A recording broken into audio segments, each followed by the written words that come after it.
In this video, you're going to take a look at how to use the calendar in StudySocius.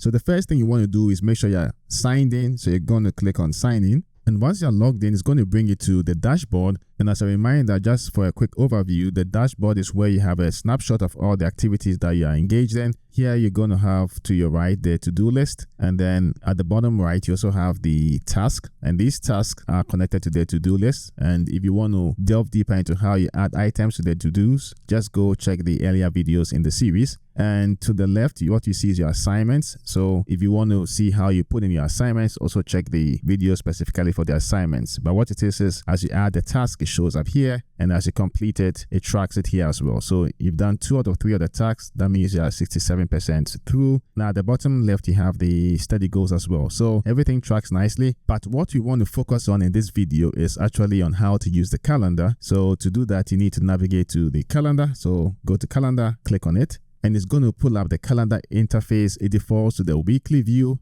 but you can have the monthly view, the weekly view, and then the day view. And once you put in some items for the week, when you click on the list, it's going to show them. So I'm just going to put a few events in there and we'll take a look at how that looks like. So let's add an event. We want to put in all our exam dates. So once again, this is the student, our model student, Goldwin Harper, who is a first-year pharmacy student. So we have Pharmaceutical Calculations 1, Exam 1. And this is scheduled for, it's a 4 course, so it's in September, and it's September the 20th, and it starts at 8 a.m. and it ends on the same day at, let's say, 10 a.m. So click on save, and your item has been added to it. So if you move to September, we will see that the item is listed there. So let me just add a few more so that we can see what it looks like at a glance. The first thing we're going to do is add another exam for that week. So let's have a Pharmacy Physiology Exam 1, and that will be also in September. So September the 17th, starts at 8 a.m. and September the 17th at 10 a.m. Click on save. And so now if you go to the monthly view and go back to September, we have the 2 exams.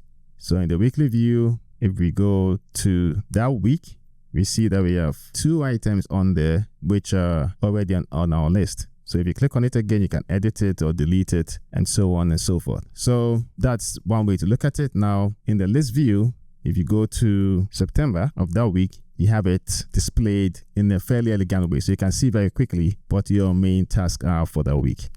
So now the next thing I wanted to demonstrate is how you actually put in an event if it's an all-day event. So you just click on add event, and let's say there's a symposium that Goldwin Harper needs to attend, and the symposium is on AI in pharmacy, how to be ready. This is cutting edge information. So you want to click on all day, and then you want to put the day. So this is scheduled for September the 16th, and ends on the same day, September the 16th. Just click on save, and there you have it. So if you go back to the month of September, what you will notice in your calendar is you have pharmacy. So that's a workshop, and it's highlighted differently because it is an all-day event. And if you went to the weekly schedule, you would notice that it will show at the top.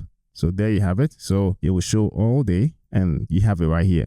So that's a real nice way to look at it. And if you go to the list view for that week, it shows you that on Monday, you have an all-day event. On Tuesday, you have an exam. It was supposed to be from 8 to 10, but I think I didn't put it in correctly. So it shows 1 to 3. We can correct that. And then on Friday, the exam is from 8 to 10. So let's quickly correct this. We just change this from the time. Let's put that at 8 a.m.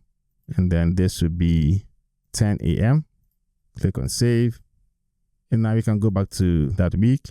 And now everything is correct, right? So you can just edit and put in your events. That's a really nice way to capture all of this. And so that's how you add events to your calendar so that you can be always on point as to what you need to be doing in terms of your timelines.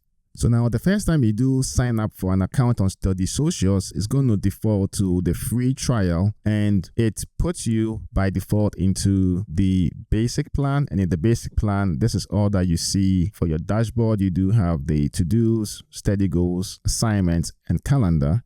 And for the My Desk, you have the resources, contacts, and the share options. And I'll be making videos on how you use the options in the My Desk section. But what happens is once the free trial is over, you don't have access anymore, or at some point in time, you need to upgrade your account. Then I'm going to walk you through how you upgrade your account from the basic plan to, let's say, the standard plan. And when you do upgrade to the standard plan, you have additional features.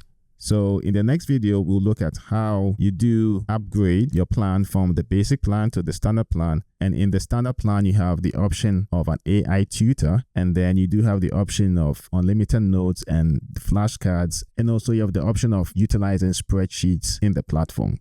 So just to summarize, in the next video, we're going to look at how you actually upgrade your account and use the AI tutor.